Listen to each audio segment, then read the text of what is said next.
This Kucherov power play deception is exactly what Gavin McKenna has mastered. I studied hours of McKenna's power play scoring tactics. Reply Gavin and I'll send you access to it. What are the chances that Connor McDavid goes from 138 points to, under 100 or, outside the top 5? Could we see a drastic change in the NHL's top offensive weapon?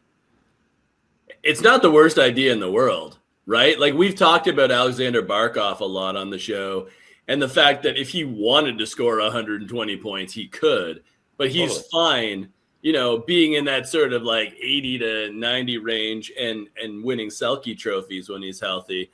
At this point, if you're Connor McDavid, I think it's worth considering a change in how you play. Like, it shouldn't all be on you and Leon Draisaitl, but hey, you want to win a cup? Like, this is where we're at right now in Edmonton. If he did improve defensively, if he used that speed, more to steal pucks, and I mean, he does some of that already, but if he put more of a focus on that, like, what's Edmonton's biggest problem the past couple of years is that they usually look lost defensively, and they're going to look very different this season, not only because of Babcock and DJ Smith, but like, where's Darnell Nurse playing when the season begins? Is it in Edmonton or is it elsewhere? That's going to be a big makeover if he gets traded. So I don't hate the idea of McDavid evolving his game a la Steve Yzerman, because, look at what happened to Steve Yzerman afterwards. Connor McDavid, future Selke winner. What do you think, Drew?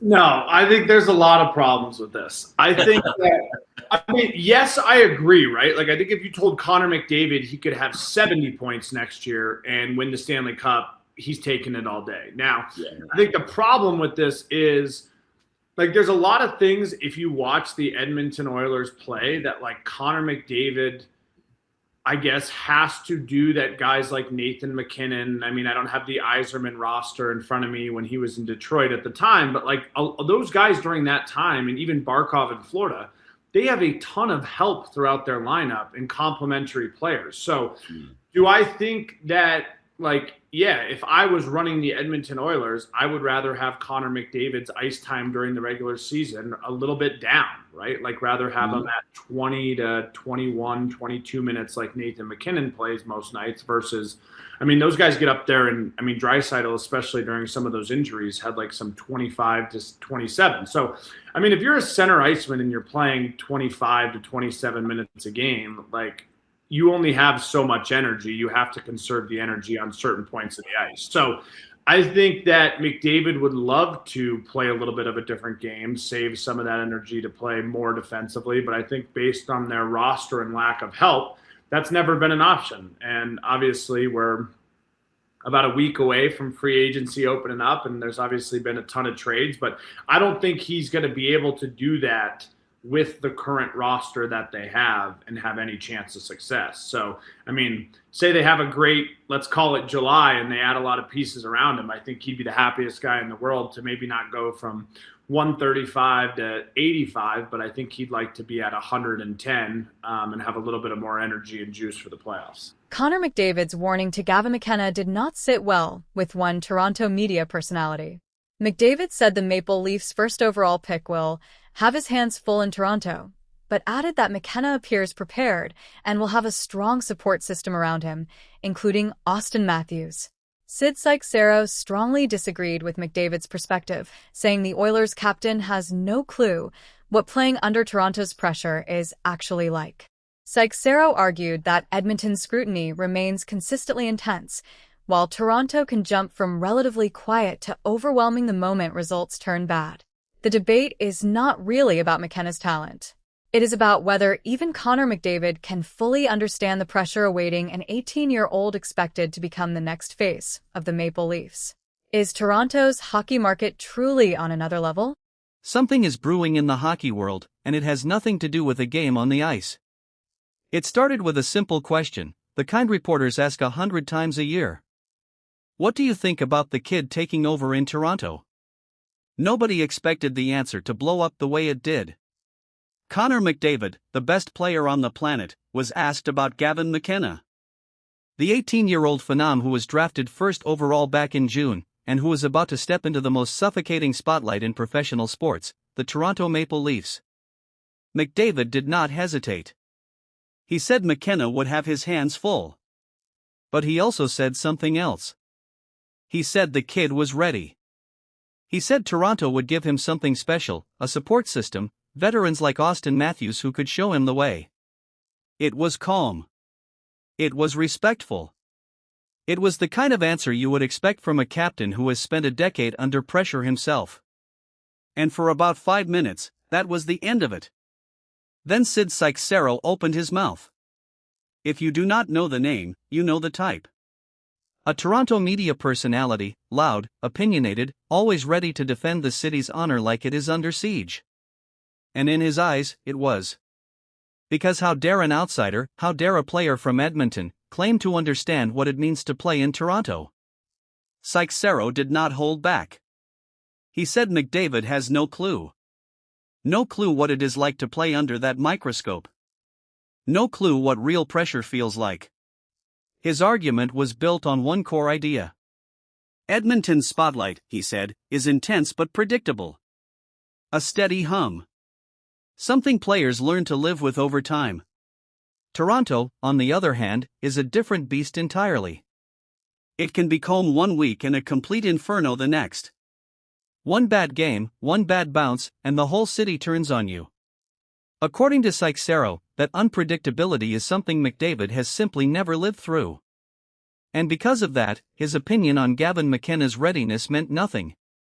It was a bold claim. And almost instantly, it backfired.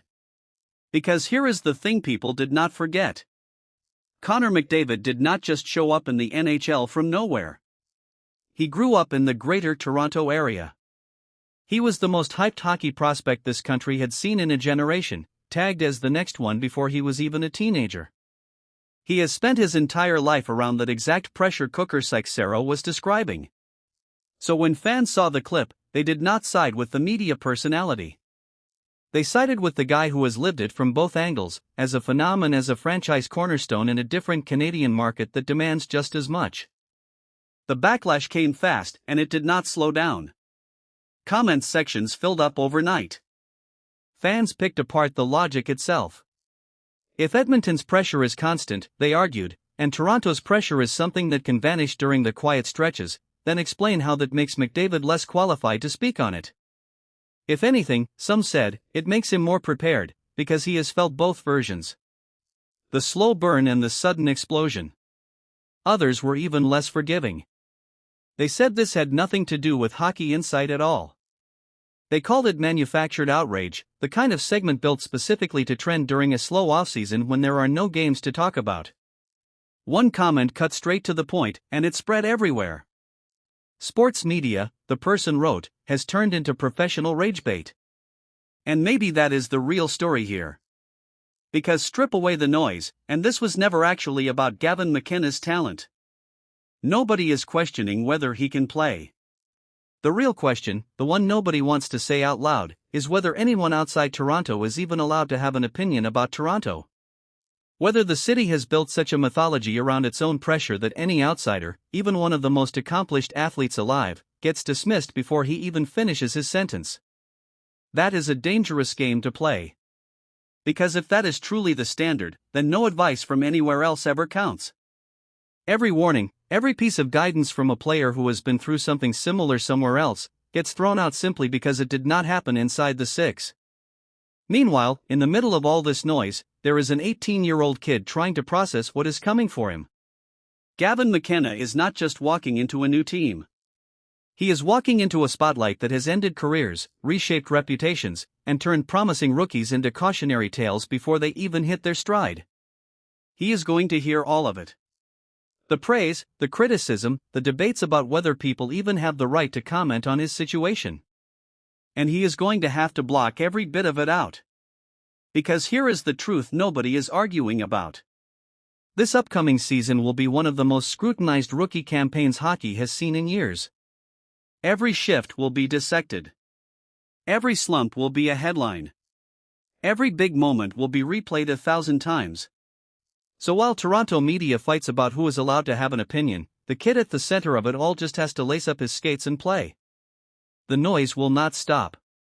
It never does in that city. The only question that actually matters is whether Gavin McKenna can silence it the way the ones before him eventually learned to. And that answer will not come from a debate. It will come on the ice.